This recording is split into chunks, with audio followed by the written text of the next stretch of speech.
하나님 말씀은 야고보서 5장 13절부터 18절까지 주보 오른쪽에 옮겨놨습니다. 같이 주보를 읽겠습니다. 너희 중에 고난당하는 자가 있느냐? 그는 기도할 것이요. 즐거워하는 자가 있느냐? 그는 찬송할지니라. 너희 중에 병든 자가 있느냐? 그는 교회의 장로들을 청할 것이요. 그들은 주의 이름으로 기름을 바르며 그를 위하여 기도할지니라. 그 믿음의 바람은 병든 자를 구원하리니 주께서 그를 일으키시리라. 혹시 죄를 범하였을지라도 사하심을 받으리라. 그러므로 너희 죄들을 서로 고백하며 병이 낫기 위하여 서도 바라라. 의인의 간구는 역사하는 힘이 큼이니라. 엘리야는 우리와 성정이 같은 사람이로되 그가 비가 오지 않기에 기도로 기도한즉 3년 6개월 동안 땅에 비가 오지 아니하고 다시 기도하니 하늘이 비를 주고 땅이 열매를 맺었느니라. 오늘 말씀을 가지고 평범한 엘리야의 비범한 기도라는 제목으로 은혜를 나누고자 합니다. 우리가 살다 보면요, 고난을 당하는 사람들이 있습니다. 또 즐거운 일이 생길 때도 있죠. 그때 이 세상 사람들이 하는 방법이 있고요, 예수 믿는 사람이 하는 방법을 있는데, 오늘은 예수 믿는 사람들이, 성도들이 어떻게 해야 되는가에 대해서 말씀을 통해서 살펴보겠습니다. 이 기도라고 하는 헬라어의 단어는요, 뜻은 하나님께 바란다는 것입니다. 기도라는 헬라어로 프로스 유케 또는 프로스 유코마이라는데요, 프로스라는 것은 누구를 향하여, 그리고 유케는 그건 바란다는 것입니다. 그러니까 하나님께 바라는 것, 그것을 기도라고 하죠. 그러니까 우리는 어떤 문제를 만나면요, 세상적인 방법을 간구합니다. 그죠? 누굴 만나면 이거 문제 해결받을 수 있을까? 누굴 만나면 이 고통에서 좀 해결받을 수 있을까? 이렇게 하는 건 세상의 방법이고요. 우리 예수 안에 있는 사람들은 하나님은 왜 이것을 허락하셨을까? 하나님 무슨 뜻을 가지고 이것을 허락하셨을까? 그렇게 생각을 하라는 것입니다. 왜냐하면 우연히 어떻게 발생하는 일이 없다는 것이죠. 하나님은 우리가 하나님의 자녀이기 때문에 자녀가 모든 일에 대해서, 자녀의 일에 대해서 부모는 관심을 갖게 되어 있습니다. 야고보서는 야고보 5장 11절에 욥의 고난을 한번 기억해 보라는 것을 이렇게 얘기를 합니다. 욥이 참 큰 고난을 받았습니다. 우리가 성경에 기록되는 사람 중에서 욥처럼 그런 힘든 고난을 당한 사람은 좀 찾아보기 어려울 것입니다. 그는 참 부자였고요, 하나님 앞에 의롭게 사는 사람이었습니다. 근데 하루아침에 그 9명의 자녀가 다 죽어버리고 재산도 다 날아가 버리고 또 몸은 병들었고 부인은 저주하고 떠나가 버렸습니다. 그런 상황에 고난을 닥쳤는데요, 그때 욥이 그것을 오래 참고 기다려서 하나님께 결말을 받았다는 것입니다. 우리가 보면, 우리가 그런 욥의 상황이 있다면 어떨까요? 지금 당장에 그런 상황이 벌어졌다면. 참, 우리 먼저, 뭐죠? 의료보험이 있나? 병원, 어느 병원 찾아가면 좋을까? 그죠? 내 누가 좀 돈이 좀, 이렇게 준비해 놓은 게 있을 텐데, 거기 가서 융통해서 뭘 해야지? 우리 스스로도 그렇게 하지 않겠습니까? 저부터도 그럴 것 같아요. 그죠? 근데, 욥은요, 그렇게 안 했다는 거예요. 바로, 하나님의 뜻을 바라는 것으로 그 세 친구가 와서 여러 가지로 그에게 공격을 했지만 끝까지 결국은 하나님을 만나게 음성을 듣게 됩니다. 욥기 마지막에 42장 5절에 보면 내가 지금까지는 주님을 귀로만 알았었는데 이제는 눈으로 보나이다. 그전에는 어떤 분일 거라는 생각만 누구한테 전해 들었는데 이제는 확실히 경험할 수 있다는 것을 고백을 합니다. 그러니까 이 고난이라는 것은요, 예수 안에서 있는 사람에게 고난이라는 것은요, 하나님을 구체적으로 알 수 있는 기회라는 것을 우리에게 말씀하고 있습니다. 또 하나 이 찬송이 있습니다. 이 찬송이라는 것은 원래의 의미가 자랑하고 뽐낸다는 것입니다. 그러니까 하나님을 자랑하고 뽐내고 높이는 것이 왜 찬송이죠. 그러니까 찬송할 수 있는 사람은 누구일까요? 하나님에 대해서 아는 사람이 찬송할 수 있습니다. 그죠? 하나님을 잘 모르면요, 찬송을 못해요. 그분은 어떻게 자랑합니까? 아무리 어린 꼬마라고 해도요, 길에 나가서 그러잖아요. 우리 아버지가 우리 아빠는 대단하다고, 힘도 세고 뭐도 많고 뭐 이렇게 자랑을 굉장히 많이, 옆에서 들어보면 별거 아닌 부모인데 자기가 아버지 아빠를 자랑하는데 대단히 자랑하는 거예요, 그죠? 이렇게 자랑한다는 단어가 이제 사실은 찬송이란 단어로 바뀐 것입니다.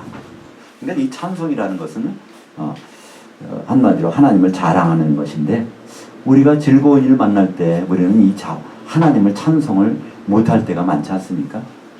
참 힘들 때는요, 기도 많이 하고 감사하고 이러고 할 때지만요, 모든 일이 잘 나갈 때는 이거 하나님 찬송하는 거 참 쉽지 않아요. 왜 그럴까요? 내가 실력이 있어서 이런 좋은 환경을 내가 만들었다, 내가 참 노력해서 이 결과가 얻어졌다, 자기로부터 그게 왔다고 생각하니까 하나님 찬송을 잊어버린단 말이에요, 그죠? 근데 이것은요, 우리만 그런 것이 아니라 성경에서 가장 믿음이 좋다고 하는 사람이, 대표적인 사람이 아브라함이라는 사람인데, 이 아브라함도 우리와 같이 찬송을 잘 못했다는 거예요. 즐거운 일이 있었을 때. 아브라함의 생애에서 가장 아주 멋있고 즐거운 그런 일이 아주 한 번 있었어요. 그것은 자기 조카 롯이 소돔으로 갔을 때, 처음에는 소돔 땅에서 아주 잘 살았죠. 그러다가 거기 이제 전쟁이 일어나서 네 나라의 연합군이 와서 소돔을 비롯한 5개 나라의 모든 사람들을 잡아가고 재산까지 가지고 몰수해서 이제 뺏어갔단 말이죠. 그 소식을 아브라함이 들은 것입니다.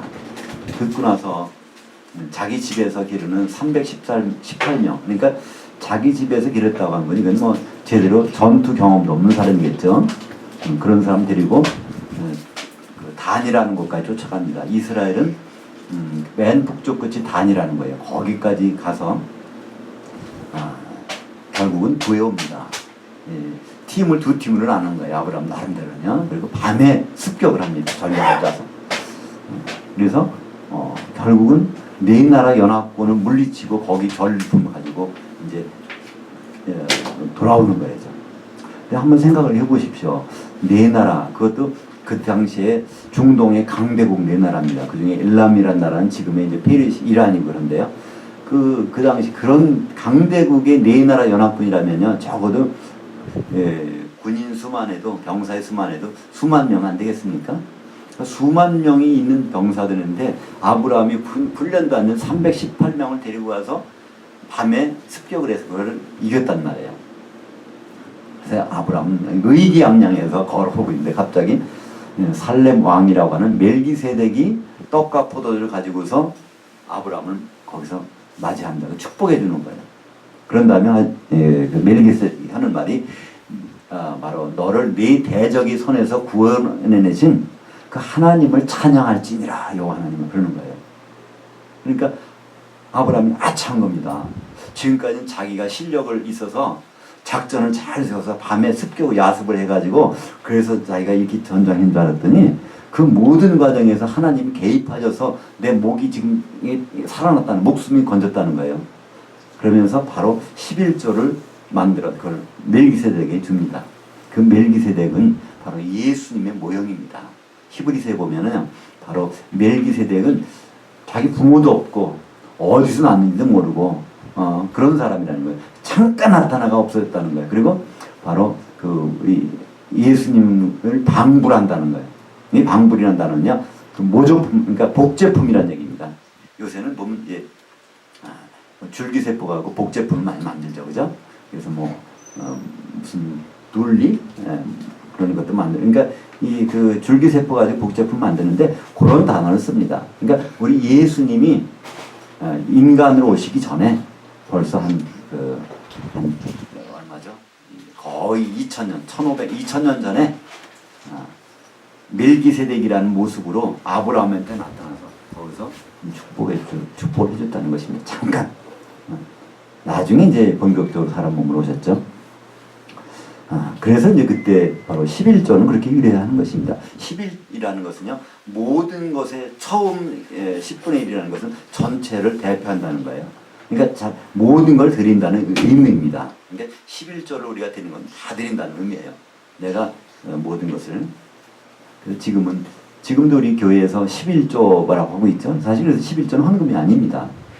그래서 하나님의 은혜를 생각날 때 나를 다 드린다는 것으로 해서 11조를 드리는 거예요. 우리가 보통 11조를 오해를 합니다. 11조 드리면은 우리 집에 그냥 금고에 돈이 다 쌓인데 이제 그런 것을 교회에서도 그렇게 가르치고 그렇게 알고 있는데요. 말라기서 3장 10절에 보면 그런 말씀이 있죠. 너희가 한번 11조를 들여서 너희 창고에 그것이 마르지 않나 보자. 이렇게 하나님이 시험해 보라는 말씀이 있어요. 근데 그거는요. 제사장들이 레위 지파 사람들이 11조를 받아들여서 그걸 성전 창고에 이뤄놓고 그 제사하는 사람들이 생활할 수 있도록 해줘야 그래야 다른 지파 사람들이 모든 일을 잘할 수 있도록 기도할 수 있다는 거예요. 근데 그걸 안 하니까 레위 지파에서 그 돈 11조를 받은 걸 다 떼먹으니까 거기 제사장들이 이게 먹고 살 방법이 없죠. 그러니까 제사를 못 드리고 다 나가서 일한다는 거예요. 그러니까 그때 제사장들이 있던 시대를 말씀하는 것입니다. 지금 제사장 레위 지파가 없잖아요. 그죠? 그러니까 사실은 율법에 나타난 11조는 없어졌습니다. 그러나 율법보다 훨씬 전에 아브라함 때 있던 그 11조는 지금도 유효하거든요. 바로 아브라함 같은 사람도 즐거운 일이 생겼을 때는요. 찬송하는 거 잊어버렸다가 나중에 찬송하는 것을 볼 수 있습니다. 근데 오늘 이제 기도와 찬송 두 가지가 나오면 또 한 가지가 있어요. 성경에서. 우리말 번역에서는 똑같이 기도라고 번역했는데 바람이라는 것이 있습니다. 바라는 거예요. 원하는 것. 하나님이 갖고 하나님 보물창고에 하나님 다 이뤄놓으신 거기에 있는 것을 내가 갖다 쓰는 것. 그런 걸 얘기합니다. 우리 기도를 프로스 육회라고 하는데요. 하나님께 바라는 건데 그 프로스 하나님께라는 게 잊어버렸어요. 그걸 빼는 건 그 단어입니다. 이미 있는 거, 확보된 것을 바라는 것입니다. 그것을 오늘 그 말씀 야고보서 5장 15절에 보면 그 믿음의 바람은 이렇게 있어요. 그 믿음의 바람입니다. 예수님께서 이뤄놓으신 믿음을 갖다 쓴다는 거예요. 그거로만 뭐가 된다고요? 병든 자가 있을 때 이렇게 하라는 거예요. 우리가 고난당하는 거는 개인적으로 당하는 겁니다. 그죠? 어떤 즐거운 일 당하는데 이거 개인적으로 즐거운 거예요. 이거는 기도하고 찬송하면 돼요. 근데 우리 공동체 중에서 어떤 문제가 생기면요. 그때는 이 공동체가 합심해서 다 알고 처리하는 것입니다. 그래서 여기 장로들을 청하라는 거예요. 장로라는 것은 지금 장로하고 성경에서 말하는 장로는 틀립니다. 성경에서 말하는 장로는 당시 지금으로 말하는 목사님을 얘기합니다. 교회의 지도자를 얘기하는 거예요. 말씀으로 가르치는 사람들 얘기합니다. 그들에게 알려서 기름 바르면서 기도하라고 한 것은요. 장로가 능력이 있어서 능력 있는 자를 부르라는 얘기가 아닙니다. 기도 내용이 나오잖아요. 서로 죄를 고하고 또 서로 바라라는 거예요. 서로. 그 믿음을 바라라는 거예요. 예수님의 믿음을 바라라는 것입니다. 도대체 예수님의 믿음이 무엇일까요? 예수님의 믿음은요. 믿음이란 의미를 알면 확실해집니다. 믿음이란 단어는요. 설득당했다는 뜻이에요. 그러면 예수님의 믿음은 이 하나님 아버지의 뜻에 설득당한 것입니다. 창세기 3장 22절에 보면 선악을 아는 일에 우리 중 하나와 같이 되었다는 말씀이 나와요. 그래서 성부, 성자, 성령 중에서 한 분은 선악을 경험을 하셔야 된다는 거예요. 이 선악이라는 것은요. 죽고 사는 일입니다. 죽었다가 살아나는 일을 그러려면 인간의 몸으로 입으셔야 돼요. 하나님 자리에 있어서는 죽을 수가 없어요. 그분은요. 그러니까 하나님의 모든 권리를 내려놓고 거기다가 두고 그리고 사람 몸으로 오셔서 십자가에서 죽으시고 부활하시는 것을 선악을 아는 일, 경험하는 일이라고 합니다. 그것을 예수님이 설득당하셨어요. 그래서 그걸 이루셨단 말이에요. 빌립보서 2장 6절 이하에 보면 예수님은 하나님과 본체시고 하나님과 동등된 분이시지만은 그렇게 하지 아니하시고 사람 몸을 입고서 이 땅에 오셔서 십자가에서 죽으셨다고 이렇게 말씀하고 있어요. 그것이 바로 예수님이 하나님의 뜻에 설득당하셔서 그걸 믿음으로 표현한 것이 바로 십자가 사건입니다. 바로 십자가 사건을 통해서 있는 그 믿음. 그렇기 때문에 십자가에서 사건을 통해서 하나님은 우리에게 모든 걸 다 우리의 모든 걸 값을 받으셨고 다 예수님이 치르셨습니다. 그 믿음으로 가지고 기도하면 병든 자가 낫는다는 거예요. 그러니까 이 교회 공동체에 있는 사람들이 문제가 해결된다는 거예요. 그러면 이 교회 공동체에 있는 사람들이 어떤 사람이 이 교회 공동체는 뭡니까? 예수 그리스도 몸이거든요. 몸에 있는 각 지체는요 서로 통해 있어요. 그렇잖아요. 이 손톱 밑에 가시가 들어가고서 얼마나 몸 전체가 아픈가. 그래서 그런 일이 생기면 공동체가 다 나타나서 뭘 하고요? 그 믿음을 바라라는 거예요. 예수님이 십자가에서 이뤄놓은 그 믿음, 선악을 경험하신 그 믿음을 바라면 거기에서 무슨 죄가 있더라도 다 해결된다는 것입니다. 그때는 어떤 사람 병들은 사람이 나타나면요 서로 죄를 고하라는 거. 그 사람 죄를 고하라는 거 아니에요. 서로 간에. 이게 죄라는 단어는요 우리가 생각하는 도덕적인 죄가 아닙니다. 그것을 다 포함하되 훨씬 큰 거죠. 우리는 어떤 일을 하자 나에게 참 하나님께 죄를 졌는데 큰일 났다 생각합니다. 근데요 이미 큰일 난 거예요. 우리는요 그 죄 때문에 그 죄보다 훨씬 더 많은 죄가 있었어요. 몰랐던 뿐이죠. 이 죄라는 단어는 하마르티아 그럽니다. 이 마르티아라는 명중했다는 거예요. 거기에 하가 붙으면 노 빗나갔다는 겁니다. 하나님의 생각에서 빗나간 건 다 죄니까 우리가 얼마나 많은 죄를 지었는지 몰라요. 오늘 하루도 24시간 동안에 우리는 사실 얼마나 많은 죄를 짓고 있는지 모릅니다. 왜냐하면 하나님과 생각이 똑같을 수 없잖아요. 조금이라도 다를 수 있단 말이에요. 그걸 다 죄라고 생각하니까 내가 잠깐 어떤 죄를 이 세상의 도덕적인 죄를 범했다고 해서 나는 죄인이고 아니고 그것이 아니라 그걸 통해서 내가 얼마나 죄가 있는가를 깨닫는 기회가 된다는 것입니다. 그래서 이 세 번째 이 바람이라는 것, 헬라 말로는 유케 또는 유코마이라는 것은요 그런 일이 있을 때는 서로 공동체가 모여서 기도를 하는 것 그걸 말하고 있습니다. 오늘 이 바알에 대한 얘기가 나오는데 오늘 제목을 보면요 평범한 엘리야의 비범한 기도입니다. 엘리야라는 사람은요 선지자 중에 선지자예요. 그래서 선지자를 대표하면요 그건 엘리야를 칩니다. 그리고 율법과 선지자, 율법의 대표, 율법을 기록한 사람 모세. 그러니까 구약에서 가장 중요한 사람 두 사람을 들러가면요 모세와 엘리야입니다. 근데 오늘 말씀을 보면요 이 엘리야는 보통 사람이라는 거예요. 17절에 보니까 엘리야는 우리와 성정이 같은 사람이로되 이 성정이라는 거는 우리와 모든 그 감정 느끼고 하는 모든 것이 똑같은 특별히 뛰어나게 지혜가 있거나 특별히 어떤 감정이 풍부 그게 아니라는 거예요. 우리와 똑같은 사람이지만 엘리야가 기도하는 방법에 따라서 엄청난 그 위력이 나타났다는 것을 말씀하고 있습니다. 근데 엘리야가 한 거는 비 내리지 말아라 하니까 비가 안 내리고요. 비 내려라 하니까 비 내리는 겁니다. 이거예요. 기도 내용이 그러는 거예요. 엘리야는 그거 했더니 그게 이루어진 걸 얘기합니다. 3년 반 동안 비가 안 왔어요. 비가 내리지 않을 것이다 기도하니까. 그러니까 사실은요. 우리 그게 뭘 대단한 기도인가? 왜 하필 비 내리는 걸로 했을까? 근데 그 시대적인 상황을 보면요. 엘리야라는 사람이 살았던 그 시대 그 나라는 북이스라엘이었습니다. 솔로몬이 죽은 다음에 나라가 둘로 갈라져서 북쪽은 이스라엘, 남쪽은 유다 왕국이 있었죠. 그 북이스라엘의 그 당시 왕이 아합 왕이었습니다. 이 아합 왕은요 하나님을 섬기지 않고 자기의 부인이 데리고 온 그 신, 바알 신을 섬겼습니다. 이 바알 신은요 비를 내리게 하는 신이야. 비를 주관하는 신이야. 그 사람들이 그 당시 가장 아주 힘들고 어렵고 소원이었던 건 농사가 잘 됐으면 이거거든요. 농사를 주관하는 신이 바알 신이란 말이에요. 근데 바알이 잡고 있는 것은 비인데 그러다 보니까 아합 왕이 왜 바알 신을 섬기냐면 비를 잘 내려줘야 백성들이 잘 먹고 사 그러면 자기 왕도 정치를 잘할 수 있다는 거예요. 하나님은 그 아합 왕을 악하게 보셨습니다. 그래서 비를 내리지 않기로 작정을 하셨어요. 엘리야는 그걸 읽은 것입니다. 하나님께서 작정을 읽은 거예요.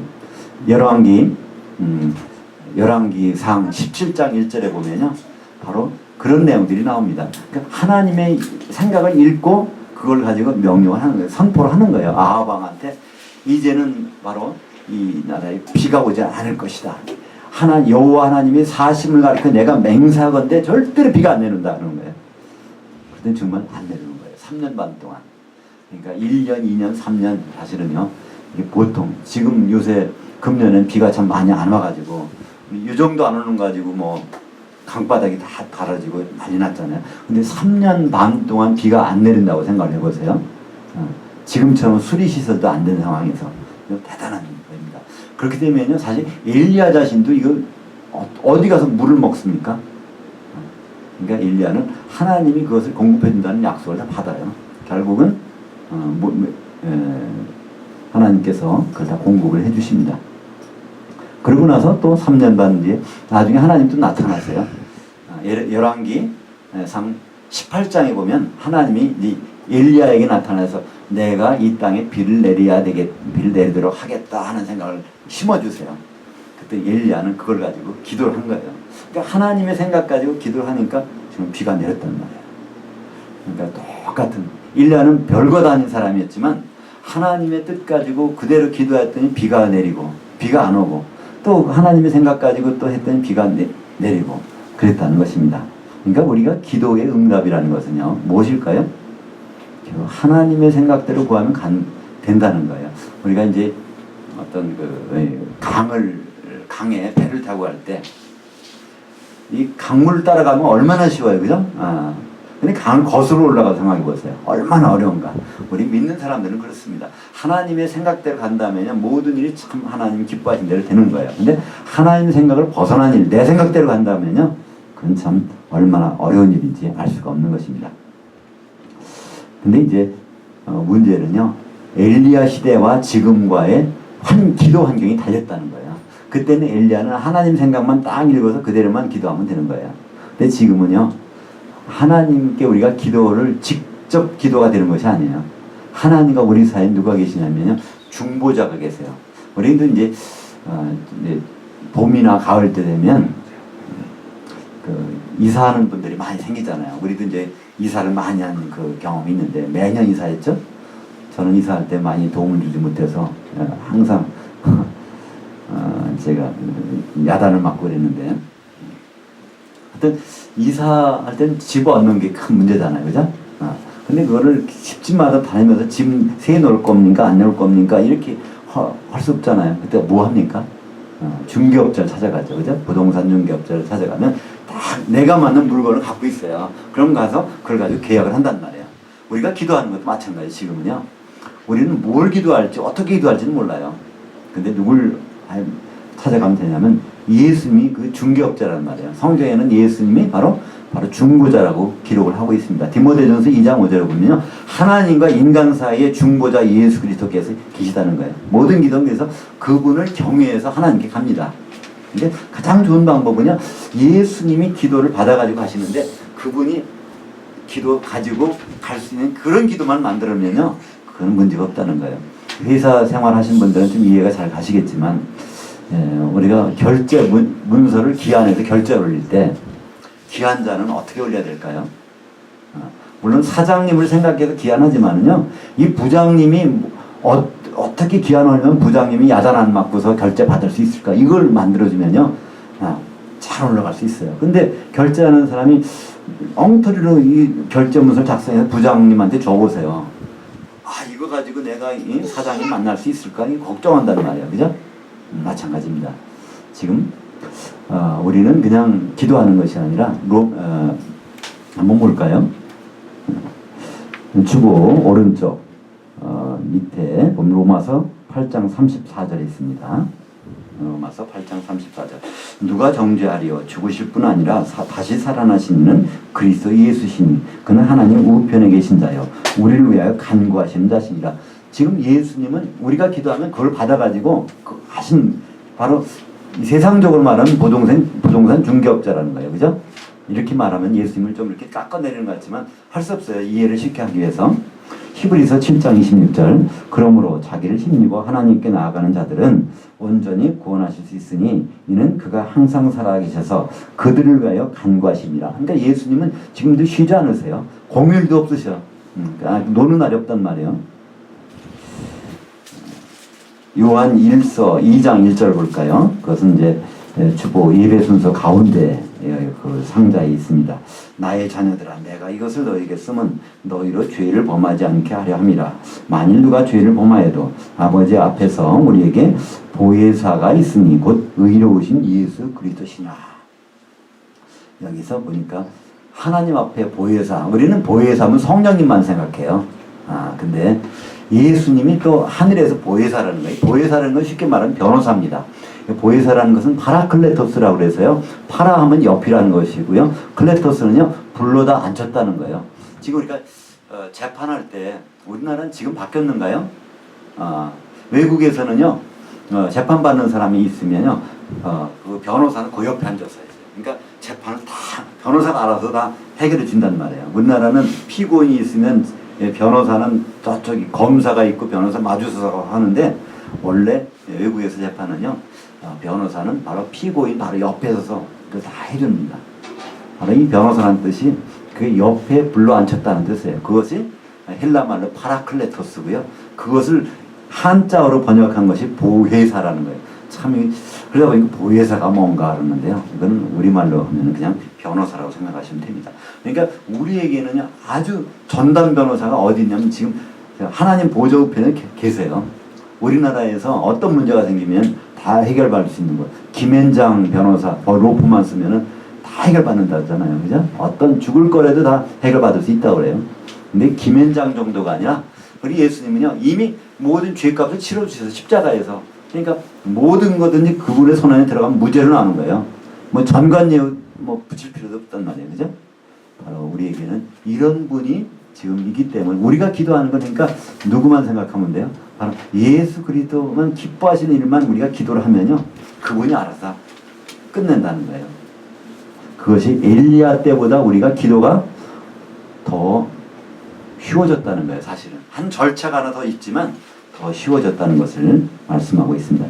이 이제 야고보서는 그걸 말씀하고 있는 거예요. 바로 야고보서 5장 15절에 그 믿음의 바람은, 예수님이 이루어오신 믿음을 가지고 바라면 이거 다 해결된다는 거예요. 공동체 문제는 그렇게 해결하는 거예요.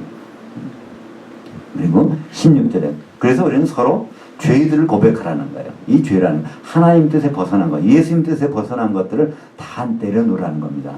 이거는요, 우리가 서로 사랑하지 않는 사람끼리 이걸 할 수가 없어요. 그죠? 내 부끄러운 걸 어떻게 내려놓습니까? 저 사람을 내가 인정하고 믿을 만한 사람한테 내 부끄러운 걸 내려놓지요? 그렇지 않으면 감추고 있어요. 그죠? 근데 오늘 말씀 뭐라고요? 너희 죄들을 서로 고백하라는 거예요. 내놓으라는 거예요. 그거는 서로 간에 그렇게 믿을 만한 사람, 나도 저 사람한테 믿을 만한 사람이 돼주고 그 사람도 나를 믿을 만한 사람이 되고, 이렇게 될 때 이 공동체는 한 몸이 될 수 있다는 것입니다. 하나님의 뜻이, 우리는 그냥 사실은요, 기도할 때 하나님 뜻이 가장 중요해요. 하나님 뜻이 과연 무엇일까? 근데 우리는 하나님 뜻이 참 어렵게 생각돼요. 그러나 우리는 이외에도요, 하나님 뜻처럼 쉬운 것이 없어요. 왜 그럴까요? 사람은 뜻이 잠깐 변하잖아요. 오늘은 이런 뜻 세우죠. 작심 삼일이라고. 하나님은요, 한번 뜻을 세우시면 변하지 않아요. 그렇기 때문에 하나님이 맨 처음 가지신 뜻이 무엇일까? 그것만 가지면요, 지금도 하나님 뜻은 똑같단 말이에요. 그죠? 창세기에서 나오는 하나님 뜻을, 하나님이 처음 뜻하신 걸 보면 그 창세기 2장 24절이에요. 창세기 2장 24절은 의지, 3인칭 의지 미래예요. 3인칭 의지 미래는 말하는 사람이 의지예요. 창세기 2장 24절은 이렇게 됩니다. 남자가 부모를 떠나 아내와 합하여서 한 몸을 이룰지니라 하는 말이 나와요. 그 말은요, 이 하나님께서 예수 그리스도를 보내셔서 그의 아내인 교회와 하나가 되게 하는 것, 이것만은 반드시 하고 말겠다는 하나님 뜻이란 말이에요. 그렇다면 그것은 창세기에서 유효한 것이 아니라 지금도, 언제까지요? 주님이 오실 때까지. 그러니까 예수님이 오시게 하는 것이 하나님 뜻이고요, 예수님 오실 때 그를 맞을 수 있는 그 신부가 준비되는 것이 하나님 뜻이란 말이에요. 그러면 이제는 확실해졌습니다. 뭘까요? 이 교회는 그리스도의 신부가 된다는 거예요. 주님 오실 때. 그러니까 여기 병든 자가 있으면 안 되는 거예요. 전혀 다 모든 사람이 병들게 되니까. 그러니까 병든 자가 생기면 그때는 모든 거 합치해서 그것이 해결되도록 보아야 된다는 것입니다. 우리가 고난당하는 거, 개인적으로 고난당하는 거 그냥 기도하면 그거 해결돼요. 즐거운 일 있을 때는 하나님을 자랑하면 돼요. 그러나 문제, 병든 자가 생기면, 이 병든 자라는 꼭 육신의 병만 얘기하는 것이 아닙니다. 이 아스테네스라는 것은요, 스테네스라는 것은 강건한 자라는 거예요. 거기다 아가 붙어가지고요, 강건하지 못한 연약한 자라는 뜻입니다. 육신의 질병일 수도 있고요, 어떤 참 해결하지 못하는 그런 문제를 가지고 있을 수도 있고요. 그것이 우리 공동체 가운데서 그런 일이 벌어질 때 우리는 무엇을 해야 될 것인가? 바로 하나님이 기뻐하신 뜻을 구하면 됩니다. 우리는 참 기도 제목이 많아요. 근데 성경은 그걸 간단하게 얘기합니다. 마태복음 6장 8절에 보면요. 너희가 기도하기 전에 하나님이 이미 너희가 필요한 걸 이미 아셨느니라는 거예요. 그렇다고 이건 기도하지 말라는 얘기 아닙니다. 기도하려고 딱 작정하고 준비하는 그 순간에 하나님은 아셨다는 거예요. 그래서 너희는 이렇게 기도하라면서 주님이 기도를 가르쳐 주세요. 그러니까 그때 기도의 내용들은 하나님에 대한 그 기도하라는 거예요. 우리는 기도한 내용을 갖고 있어요. 근데 하나님이 뭘 기뻐하실까 그걸 생각하면 우리가 필요한 것 하나님이 해결해 주시겠다는 거예요. 마태복음 6장 32절도 마찬가지입니다. 33절에 보면요. 너희는 먼저 그의 나라와 그의 의를 구하라. 근데 그런 말씀이 하기 바로 전에 너희가 필요한 것을 하나님 다 아시느니라. 그러니까 우리는 기도를 열심히 해야 됩니다. 많이 해야 돼요. 근데 기도하는 방법은 달라져야 됩니다. 기도를 할 준비를 딱 해놓을 때 그 순간에 우리가 기도해야 될 것은 그 순간에 하나님 기뻐하시는 것을 가지고 내가 막 강구하는 거예요. 엘리야는 자기 것 구하지 않았어요. 비 오고 안 오고가 자에게 큰 유익이 되는 거 없단 말이에요. 근데 하나님이 바알신 때문에 비를 안 내기를 작정한 마음이 계시니까 그걸 가지고 기도한 거예요. 또 이제 하나님 이제는 비를 좀 내려야 되겠다 그 생각이 있으시니까 바로 엘리야는 하나님 뜻대로 그냥 기도한 겁니다. 마찬가지로 지금은 우리가 예수님이 이곳에 오시기를 원하시는데 그분이 오시려면 이 교회가 정말 준비가 돼야 된단 말이에요. 그걸 위해서 우리가 기도한다면 하나님이 우리에게 필요한 것들을 다 이루어 주실 것입니다. 그러니까 이 성경 전체에서 우리에게 말씀하는 하나님의 뜻은요. 그래서 예수 그리스도께서 다시 오신다는 것입니다. 요한계시록 맨 끝에도 그 말씀이에요. 오늘 말씀이 야고보서 5장 13절부터 18절까지인데 이것도 사실은요. 야고보서 5장 8절에 보면 주의 강림이 가까우시니라 하면서 연결된 말이에요. 모든 성경은 다 주의 강림입니다. 우리가 참 예수 믿으면서 장애가 되는 우리의 잘못된 고정관념이 있어요.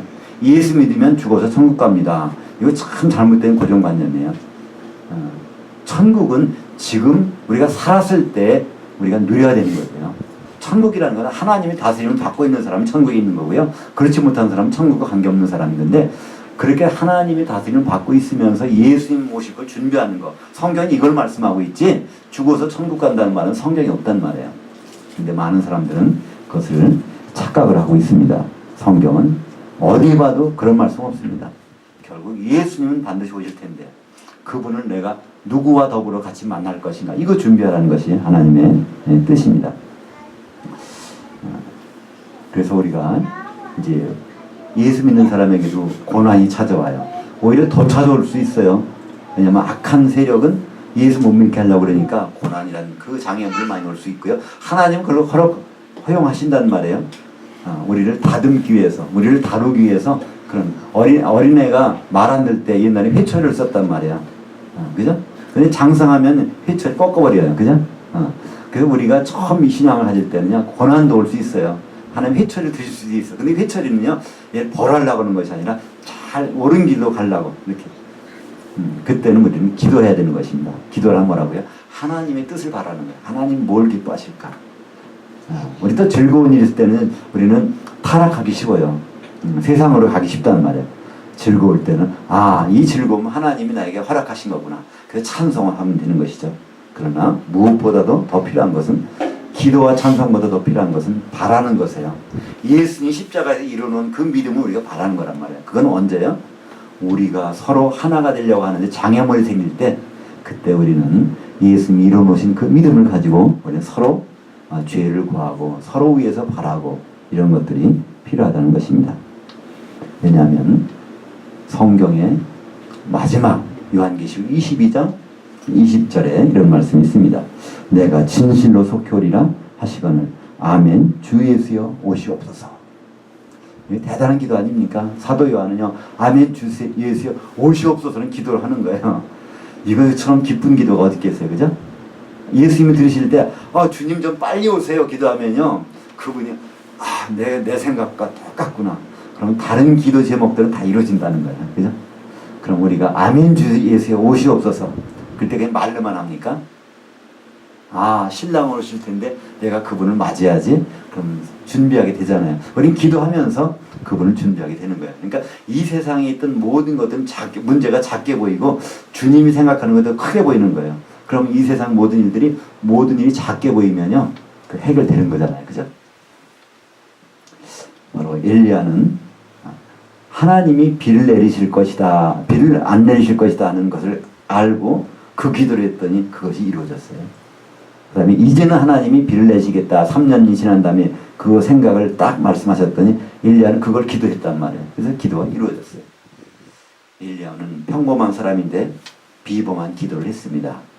우리도 엘리야처럼 평범한 사람이에요. 그러나 우리는 지금도 하늘보좌 우편에서 엄청난 변호사 되신 예수님이 계시고 그가 기도하고 싶은 내용, 하나님께 아버지께 드리고 싶은 그런 내용을 가지고 여기서 기도한다면 우리가 있는 어떤 문제들이 해결이 안 되는 게 기적이겠죠. 그죠? 문제를 놓고 기도하는 것보다 문제를 가지고 하나님이 기뻐하신 걸 기도할 때 그것이 해결되는 것들을 우리가 서로 간증하고 나누는 그것이 바로 우리의 기쁨이 될 것입니다. 기도하겠습니다.